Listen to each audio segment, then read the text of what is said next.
नमस्कार। सबसे पहले तो मैं आदरणीय सर का हृदय से धन्यवाद ज्ञापित करता हूँ हमारे पूरे टीएसएम परिवार की ओर से कि इतने अपने व्यस्त कार्यक्रम में उन्होंने कुछ क्षण हमारे लिए भी निकाले। ये बात उल्लेखनीय है कि वो केवल 2 दिन के लिए लखनऊ में हैं और फिर भी उन्होंने हमारे निवेदन को स्वीकार किया। आपके विषय में बताने की आवश्यकता नहीं है, ग्रीन मैन ऑफ इंडिया सारी दुनिया जानती है। गूगल पे सर्च करिए, कहीं भी सर्च करिए, आपको तमाम चीज़ें मिलेंगी। यूनाइटेड नेशन में एक कार्यक्रम हुआ था जिसमें माननीय प्रधानमंत्री जी भी थे और आदरणीय सर भी थे। वहाँ सर का सजेशन था कि जो वेस्टर्न डिस्टर्बेंस से जितने क्लाइमेट होते हैं उनके लिए अगर हम लोग ग्रीन फेंस, ग्रीन वॉल तैयार करें तो हमारा देश को जलवायु संबंधित जितने भी चीज़ें समस्या है वो नहीं सहनी पड़ेगी। और वो प्रधानमंत्री जी ने उसको संज्ञान लिया और सर को उसके लिए पूरे तरीके से ऑथराइज़ किया। उसके बाद 5 करोड़ पद की पदयात्रा का संकल्प लिया और पूरे तरीके से सर प्रकृति के लिए समर्पित हैं, अपना जीवन, अपना मन, सारा कुछ। और काश सर जैसे 2-4 लोग और होते हिंदुस्तान में, हमारे देश में, तो आज बात कुछ और होती। एक बार पुनः बहुत बहुत धन्यवाद सर, आप यहाँ पर पधारे सर। हमारा कैंपस कैसा लगा आपको सर? वैसे तो अवध क्षेत्र पावन भूमि है और जहाँ से मुझे पता लगा कि मुझे टीएसएम जाना है, वहाँ से माइंड मेकअप करके जब गोमती नगर से जिस होटल में मैं ठहरा हूँ वहाँ से यहाँ तक इंदिरा गांधी प्रतिष्ठान से यहाँ तक आते आते जो छवि इस कॉलेज की और जिस जगह पे मैं जा रहा था उसमें मुझे लगा कि बड़ी ही मैग्नेटिक पावर है और मुझे जितना समय लगना चाहिए, क्योंकि अभी रास्ते में एक आज गृह मंत्री का भी कार्यक्रम है लखनऊ में, तो रास्ते में सुरक्षा व्यवस्था के लिए भी कई जगह बैरिकेडिंग लगे थे। मुझे डर लग रहा था कि मैं पहुंच पाऊंगा इस टाइम से नहीं, लेकिन बिना किसी व्यवधान के इस जगह में वो चुंबकीय शक्ति थी कि मैं आपका स्नेह खींचते आया। गेट से एंटर करते तो मुझे जितना पॉजिटिव ऊर्जा जहाँ क्योंकि मैं दुनिया की बहुत सारी ऐसी जगह गया हूँ, देश के हर कोने कोने तक मैंने जाके देखा है, तो जगह में जहाँ जो पॉजिटिव एनर्जी जो महसूस होती है वो मुझे सच में एंट्री करते हुए महसूस हुई और मुझे कैंपस में आते ही बहुत अच्छा लगा। और यहाँ की ग्रीनरी, क्योंकि अभी हम एक पेंडेमिक के बीच से गुजर रहे हैं और उसमें ऑक्सीजन की जो देख रहे हैं कि ऑक्सीजन की क्राइसिस दिखाई दे रही है और ऑक्सीजन बनाने का जो कारखाना हम पेड़ के रूप में मानते हैं वो यहाँ देखा तो हर क्षेत्र बहुत अच्छा लगा। और यहाँ जो प्रजाति वृक्ष प्रजाति जो लगी हैं वो हमारी परंपरागत प्रजाति मैंने देखी। ऑर्नामेंटल के रूप में आजकल जो प्लास्टिक के पेड़ लगा के जो रखते हैं वो यहाँ नहीं दिखाई दिए और जो परंपरागत प्रजाति मुझे यहाँ दिखाई दी, मुझे बहुत अच्छा लगा। बहुत बहुत धन्यवाद सर आने के लिए, पूरे टीएसएम परिवार। 2 दिन के लिए आप 28 और 29 को वहाँ पर हैं और आपका विशेष उसमें आगमन हुआ है उसके लिए, और उसी में से आपका थोड़ा समय लेके आपको हम आप लोगों के बीच में लाए हुए हैं। हमारे देश के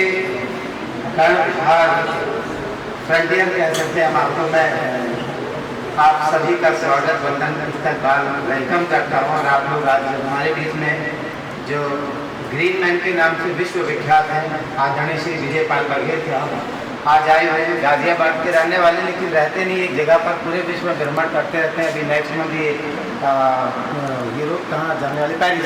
पेरिस चले जाएंगे, क्योंकि इनका एक ऐसा काम है कि हम आप सोचते हैं कर नहीं पाते हैं। ये हरित क्रांति लाने के लिए हमेशा आगे बढ़ते रहते हैं और वृक्ष लगाते हैं, हवा के बारे में बताते हैं कितनी ज़रूरी है हमारे लिए। अभी कोविड की 2nd वेव में हम लोग को अच्छे तरीके से ज्ञात हो गई। पीके पाल साहब हैं, इनके द्वारा छुट्टी और स्वागत करवाएं। एक बार तालियां जरूर बजा सकते हैं आप लोग। देशभक्ति गीत 2 लाइनें गाऊंगा क्योंकि यूट्यूब पर ज़्यादा सक्रिय रहता हूँ। मेरा मुल्क मेरा देश मेरा ये वतन, मेरा मुल्क मेरा देश मेरा ये वतन, शांति का उन्नति का प्यार का चमन, शांति का उन्नति का प्यार का चमन, इसके वास्ते निसार है मेरा तन मेरा मन, मेरा तन मेरा मन। थैंक यू, शुक्रिया। अब हम चाहेंगे हमारे प्रिंसिपल साहब जी हैं, तो ग्रीन मैन जी का एक फूल माला से लखनऊ की ओर से, पूरे लखनऊ की ओर से हमारे प्रिंसिपल साहब जी हमारे ग्रीन मैन जी को, जो कि आप पूरे देश में घूमते रहते हैं,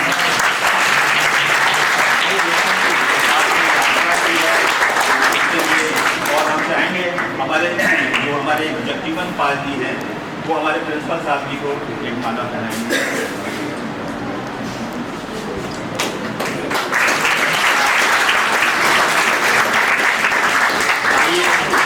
अब हम एक वृक्ष हमारे ग्रीन मैन साहब, हमारे प्रिंसिपल साहब को, सभी आपके यहाँ के पूरे मेडिकल कॉलेज को डेट कर रहे हैं तुलसी का पौधा, क्योंकि देखिए पौधे का क्या इम्पोर्टेंट है आप लोग सभी जानते हैं कि अभी कोरोना काल में बहुत ऑक्सीजन की कमी हो गई थी, और आप लोग डॉक्टर हैं, आगे आप लोगों को इसका भी महत्व तो मालूम ही है।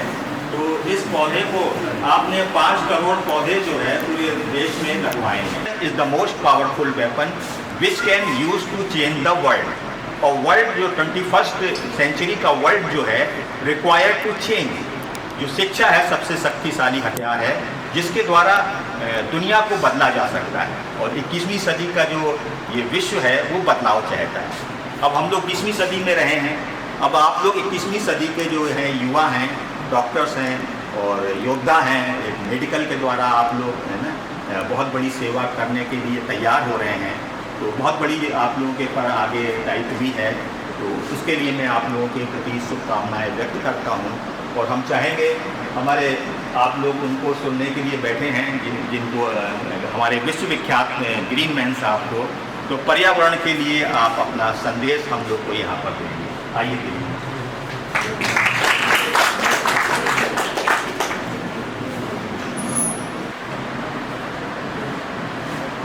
TSM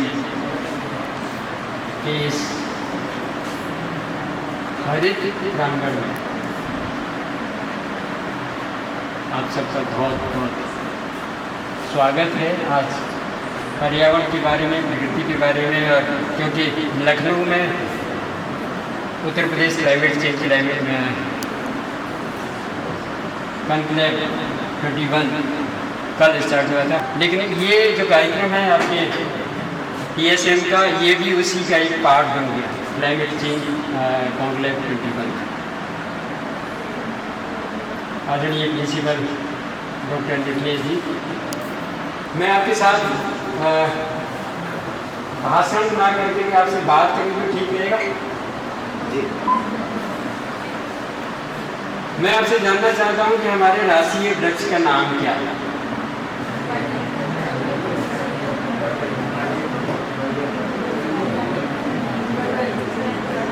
नहीं, अच्छा जो जानते हैं वो हाथ खड़ा करेंगे तो ठीक पता लगेगा।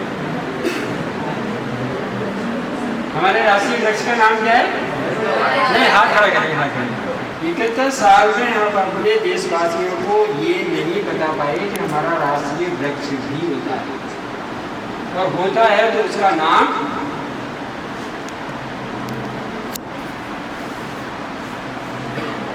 क्योंकि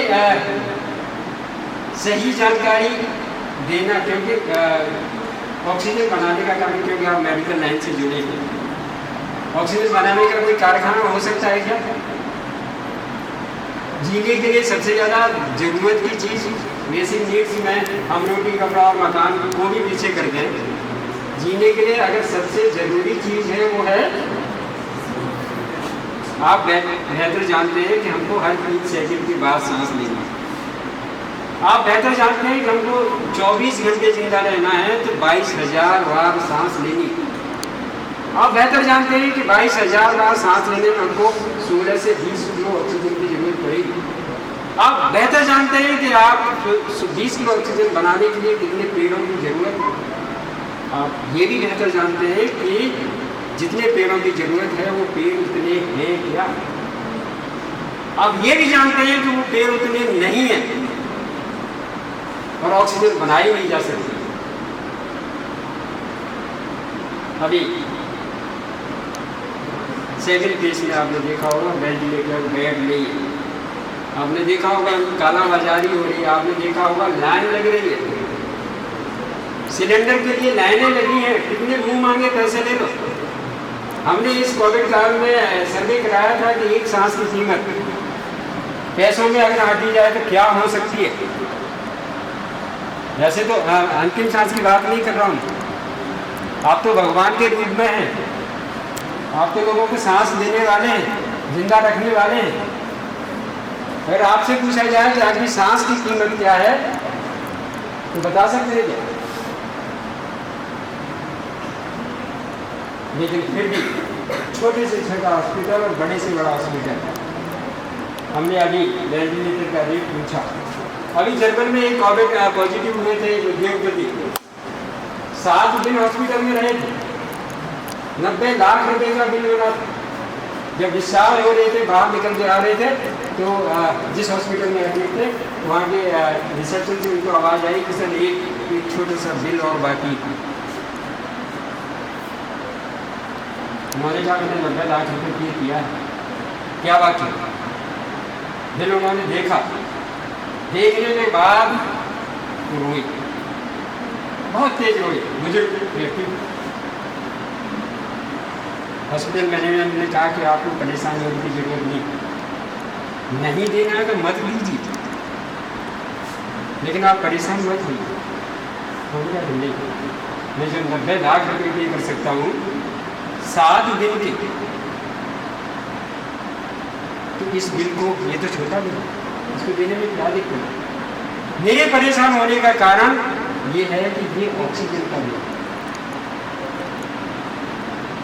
मैंने पूरा जीवन कितने की ऑक्सीजन ले ली हुई, 7 दिन के मेडिकल का खर्चा आपने 90 लाख रुपये दिया, लेकिन 7 दिन के ऑक्सीजन का बिल कितना है?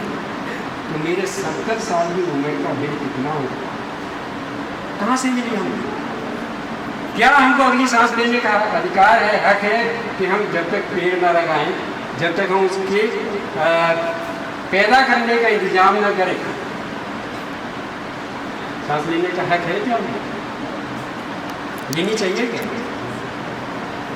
2015 में पेरिस में सम्मेलन हुआ था, अभी भी COP26 के नाम से कार्यक्रम हुआ, जिस कार्यक्रम में जाना है। प्रधानमंत्री जी गए थे उसमें। नेचर जर्नल ने जो रिपोर्ट पेश की थी उसमें कहा था कि पूरी दुनिया में प्रति व्यक्ति अगर सही पर्यावरण में जिंदा रहना है तो एक व्यक्ति के ऊपर 500 पेड़ होने चाहिए। सर्वे किया, नेचर जर्नल ने सर्वे किया, सर्वे में पाया कि पूरी दुनिया में प्रति व्यक्ति पेड़ का औसत 422 आ रहा है। 500 आना चाहिए, 422 आ रहा है, कम है, लेकिन बहुत ज़्यादा कम तो नहीं, बहुत ज़्यादा कम है क्या? ये स्थिति जब है जब कनाडा है, रसिया है, ब्राज़ील है, जापान है, इंडोनेशिया है, ऐसे देश जो देश ग्रीन है, प्रति व्यक्ति पेड़ का औसत जानेंगे वहाँ का 8,000, 9,000, 10,000, 7,000, 5,000 उस तरह का। वहाँ पॉपुलेशन डेंसिटी कम, ग्रीन कवर ज़्यादा है। जापान जैसा देश जहाँ हर सेकंड में भूकंप आता हो, 67% ग्रीन कवर है, लेकिन वहाँ कोई भी आदमी पेड़ का पत्ता नहीं तोड़ सकता। वहाँ अगर लकड़ी की जरूरत है तो इंडिया से इंपोर्ट करेगा, दूसरे देशों से इंपोर्ट करेगा, अपना पेड़ नहीं करेगा। लेकिन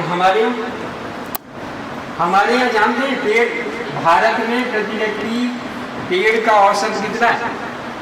किसी को जानकारी है क्या? जानकारी है? भारत में प्रति व्यक्ति पेड़ का औसत इतना कम है, युवा पीढ़ी जान जाएगी तो एक रात की नींद तो कम से कम गायब हो जाएगी। जिसके बिना हम बिना खाना खाए 15 से 20 दिन जिंदा रह सकते, बिना पानी के भी 10 से 15 दिन जिंदा रह सकते हैं, बिना कपड़े के रह सकते हैं, बिना मकान के रह सकते हैं, बिना वाहन के रह सकते हैं, हर चीज़ के बिना जो हमारी बेसिक नीड्स है इनके बिना हम जिंदा रह सकते हैं। उसके इंतजाम के लिए हम दिन रात एक करके लगे रहते हैं। और जिसके बिना जिंदा नहीं रहा जा सकता उसके बारे में बिल्कुल चिंता नहीं।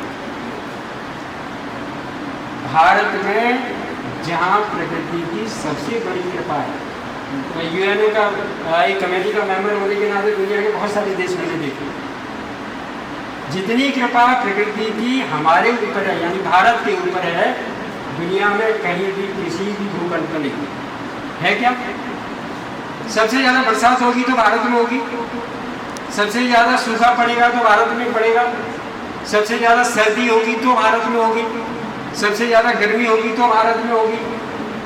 प्रकृति के हम 8 ऋतुओं का आनंद, किसी देश में सूरज नहीं दिखाई देता, किसी में चांद नहीं दिखाई देता, किसी में गर्मी रहती है, किसी में सर्दी रहती है, लेकिन भारत ही एक ऐसा देश है जहाँ हम सारी ऋतुओं का आनंद लेते हैं।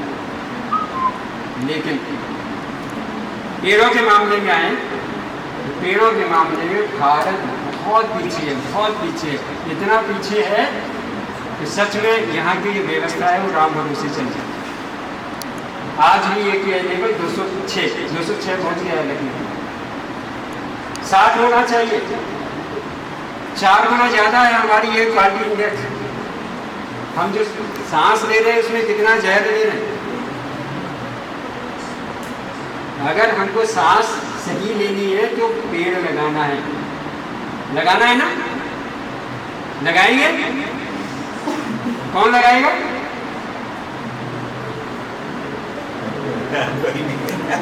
कौन लगाएंगे?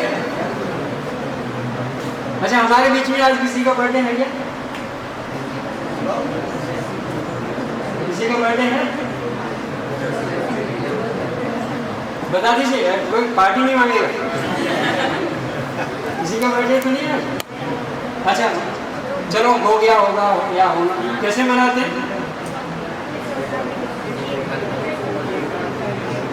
केक भी काटिए, पार्टी भी दीजिए, गिफ्ट दीजिए, जो कुछ करना है करते रहिए। लेकिन करना क्या है, सही मायने में क्या करना है? क्या लगाना है? गलत। आदमी का जन्म होता है या बच्चे का? पेड़ लगाना जा सकता है क्या? क्या लगाना है? तो इसको पेड़ बनाना है। आप जानते हैं, आप कभी किताब से बात की है? किताब बुक्स से बात करते हैं, केजी से पीजी तक। भारत में प्रति बच्चे का, स्टूडेंट का 1 साल में 35 किलो कागज खर्च करने का अनुपात आ रहा है, और एक पेड़ से ज़्यादा से ज़्यादा 35 किलो कागज बन सकता है। आप 20 साल पढ़े तो आपने 20 पेड़ों की लकड़ी का बना कागज को अपने पढ़ने में लगा दिया, लगाए। सोचिए, किताब, जब भी आप किताब लेके बैठे, किताब से आप बात करें, किताब से पूछे, किताब से पहला सवाल करें कि ये किताब तू पिछले जन्म में क्या था? क्या जवाब मिलेगा? क्या जवाब मिलेगा? पेड़। फिर उससे पूछे कि वो पेड़ किसने लगाया होगा? सब वो तो जवाब देगी तुम्हारे दादाजी ने लगाया होगा, तुम्हारे नाना जी ने लगाया होगा। सोचने की बात है कि हमारे दादाजी नाना जी अगर उस पेड़ को नहीं लगाए होते तो वो पेड़ से कागज नहीं मिलता, और वो कागज नहीं मिलता तो ये किताब हमारे हाथ में नहीं है। आपके दादाजी ने तो अपना पूरा फर्ज निभाया, आप निभा रहे थे। आप जब बैग लेके चलते हैं घर से स्कूल के लिए तो आपके बैग में किताबों से पहले पानी की बोतल रखी जाती है जो आपकी पीढ़ी में सुनती है। हमारी पीढ़ी आप अपने घर जाएं तो अपने पेरेंट्स से या अपने प्रिंसिपल बैठे या अपने टीचर्स यहाँ बैठे उनसे पूछें कि आप जब जाते थे स्कूल हमारी तरह तो क्या आपके बैग में पानी की बोतल होती थी क्या जवाब मिलेगा? नहीं होती। केवल आपकी पीढ़ी ने शुरू किया अपनी बैग में पानी की बोतल रखना और ये बात यहाँ खत्म नहीं होती। ये जिम्मेदारी और एक आपके ऊपर बढ़ने वाली है कि आपकी जो नेक्स्ट जनरेशन स्कूल जाएगी तो उसके कंधे पर बैग तो होगा लेकिन वो उसके साथ ऑक्सीजन का सिलेंडर है। कितने फीसदी ऑक्सीजन होनी चाहिए हमारे वायुमंडल में? साइंस के विद्यार्थी है ना सभी, कितने फीसदी होनी चाहिए ऑक्सीजन की मात्रा? कितना?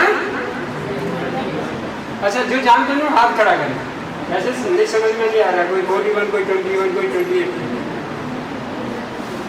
हमारे वायुमंडल में ऑक्सीजन की मात्रा कितनी होनी चाहिए? हाथ तो किसी का नहीं खड़ा होगा, इसका मतलब जानते नहीं। हाँ बताएं। 21%। 21%। इसके अलावा भी कोई है क्या? ये 21 ठीक है? कॉन्फिडेंस के साथ बताए ना। हैं? लॉक कर दिया जाए? ठीक है। क्या नाम है आपका?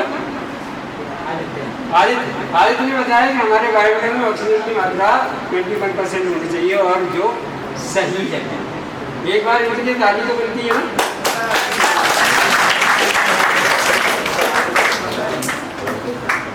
लेकिन है क्या? है नहीं। मैं बस एक उदाहरण पेश करके ना अपनी बात खत्म करूंगा। 2015 में 26 जनवरी को हमारे राष्ट्रीय पर्व में मुख्य अतिथि के रूप में कौन मेहमान आए थे? नाम जानते हैं? Barack Obama. अमेरिका के तत्कालीन राष्ट्रपति बराक ओबामा साहब हमारे उस कार्यक्रम में आए थे। आप जानते हैं उनके बुलाने के लिए कितनी मशक्कत हुई थी हमारी तरफ से, सरकार की तरफ से और देश की तरफ से। 2014 में 26 मई को नरेंद्र भाई मोदी ने प्रधानमंत्री के रूप में शपथ ली थी। तभी से ये तय होने लगा कि हम अपनी बार अपने राष्ट्रीय पर्व में मुख्य अतिथि के रूप में दुनिया के सबसे ताकतवर आदमी को बुलाएंगे। कोशिश भी की और उस समय भारत की स्थिति अमेरिका की नजर में ऐसी नहीं थी जो आज है। 3 बार हमारा रिक्वेस्ट अमेरिका से वापस हुआ था कि हमारा राष्ट्रपति भारत नहीं जा सकता। जानने की कोशिश करेंगे क्यों? अमेरिका ने एजेंसी जो नोट्स लिख के भेज दी थी उसमें लिख के आता था कि इंडिया का ऑक्सीजन लेवल कम है, इस वजह से अमेरिका का राष्ट्रपति भारत नहीं कर सकता। लेकिन हमारे प्रधानमंत्री बड़े जोश में थे, बड़े जिद्दी स्वभाव के भी। उन्होंने कहा हम इंतजाम करेंगे, वैकल्पिक की व्यवस्था करेंगे, आइए। ऑक्सीजन की कमी तो है, हम पूरा करेंगे। और 3 दिन का उनका कार्यक्रम लगा था, 24 जनवरी, 25 जनवरी और 26 जनवरी 2015। 24 जनवरी को प्रोटोकॉल में रहे थे।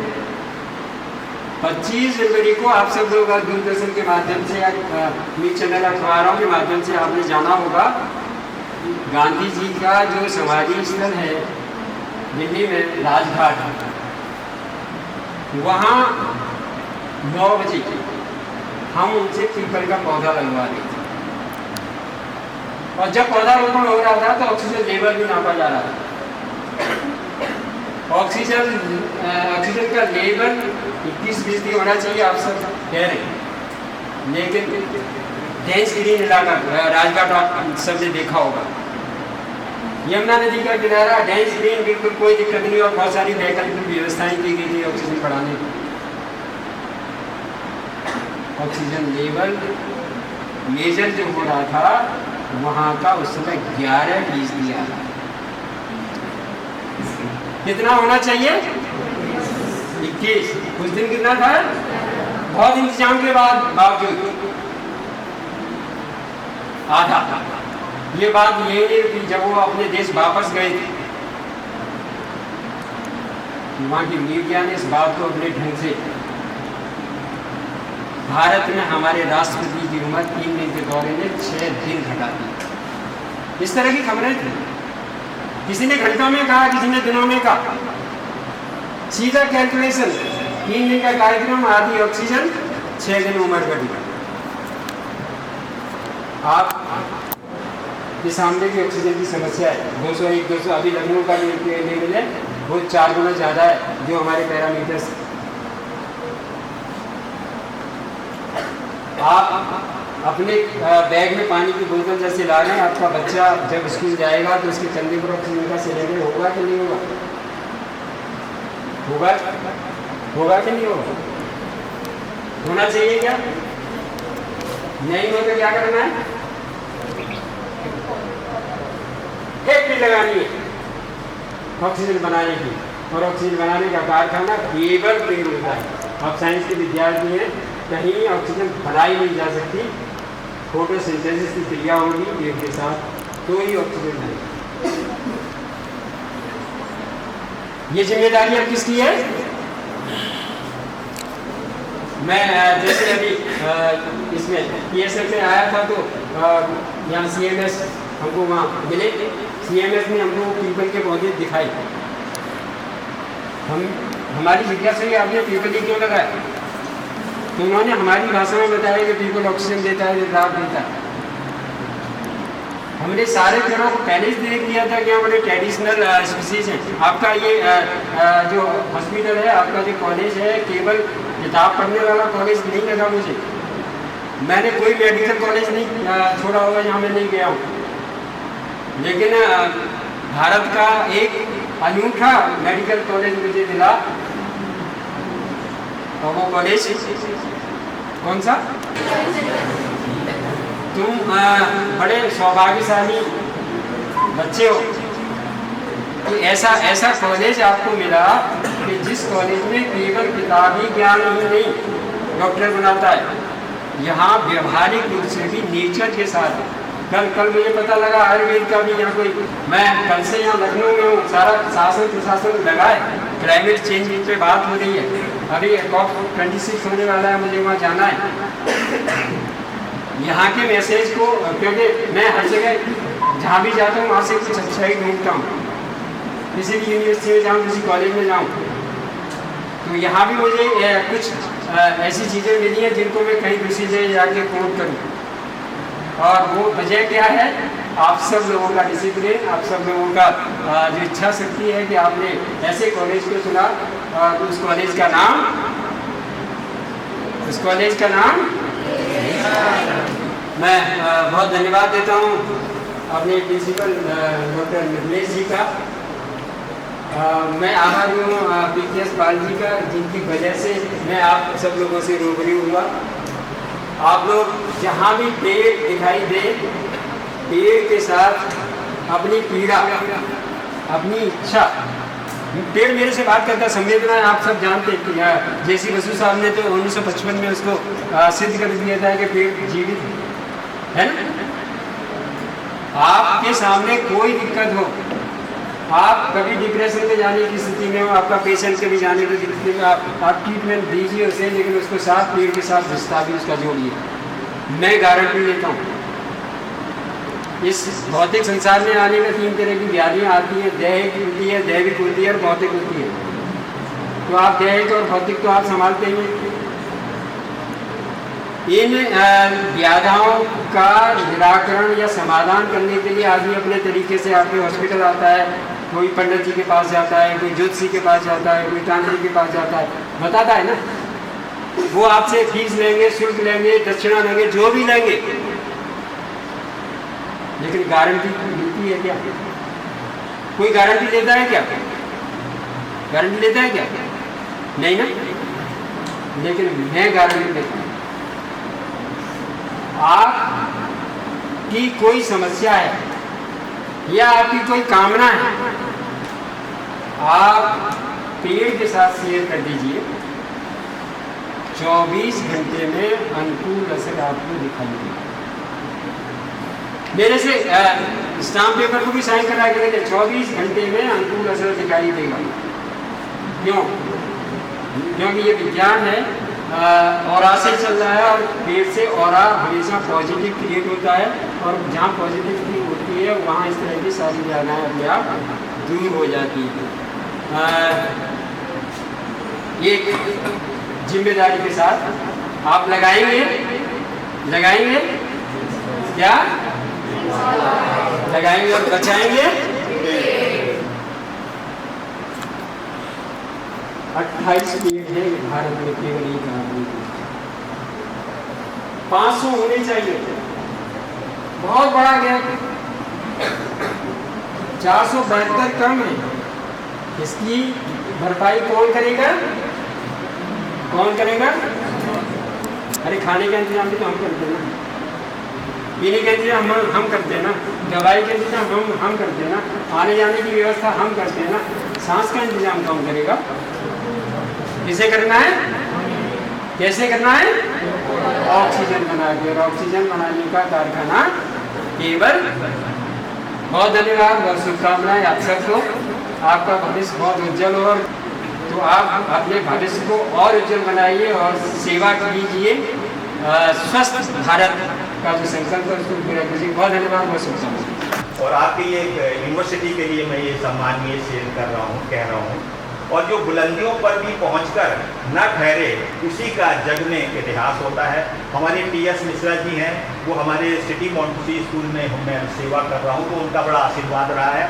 हम लोग ने चीफ जस्टिस कॉन्फ्रेंस की शुरुआत उन्होंने सन 2000 में शुरुआत कराई थी। चीफ जस्टिस दुनिया को बचाने के उद्देश्य से हमारे यहाँ उन्होंने ही मार्गदर्शन में, उनके आशीर्वाद से शुरू कराया गया था, क्योंकि वो चीफ जस्टिस भी रहे हैं आपके जो टी.एस. मिश्रा साहब, और वो एक गवर्नर भी रहे हैं, बहुत बड़ी देश की हस्ती रहे हैं, और न्याय क्षेत्र की बहुत बड़ी हस्ती रहे। अब मैं डॉक्टर साहब से निवेदन करूंगा कि डॉक्टर साहब इसको मतलब इस कार्यक्रम में संबोधित करें अपना।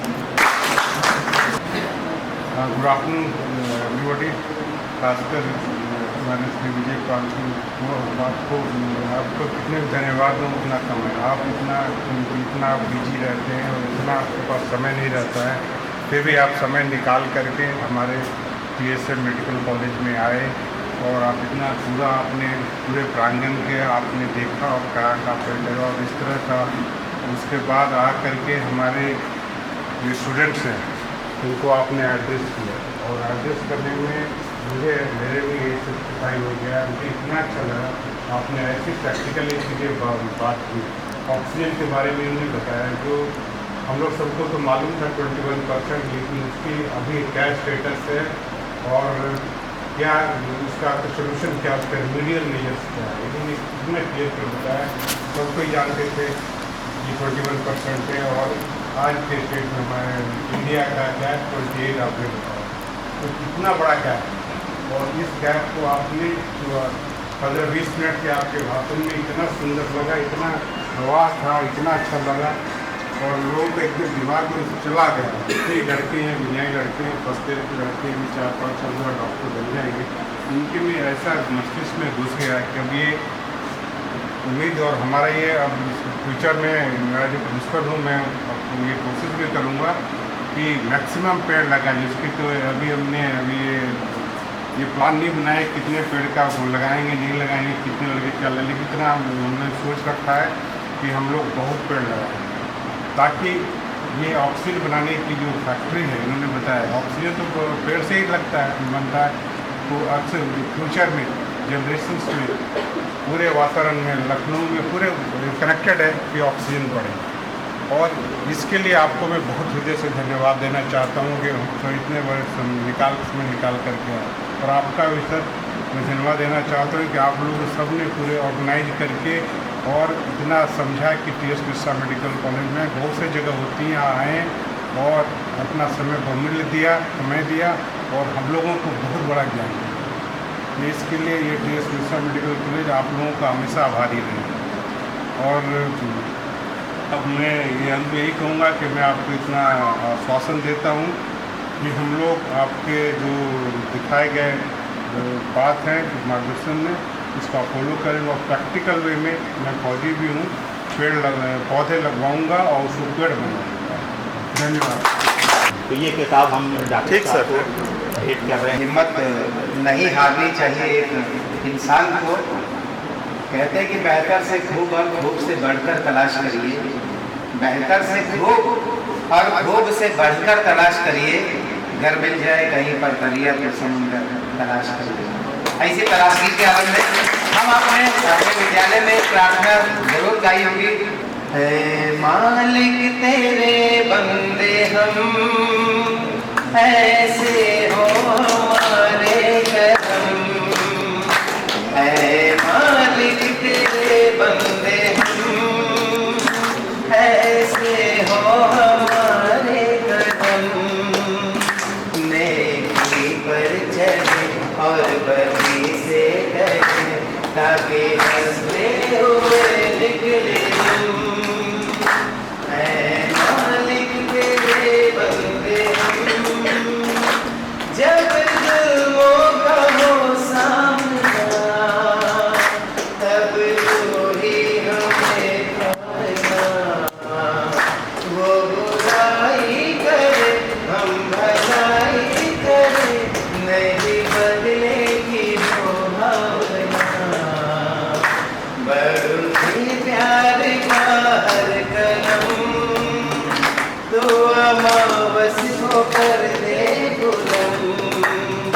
नेकी पर चले और बदी से डरे, ताकि हंसते हुए निकले दम।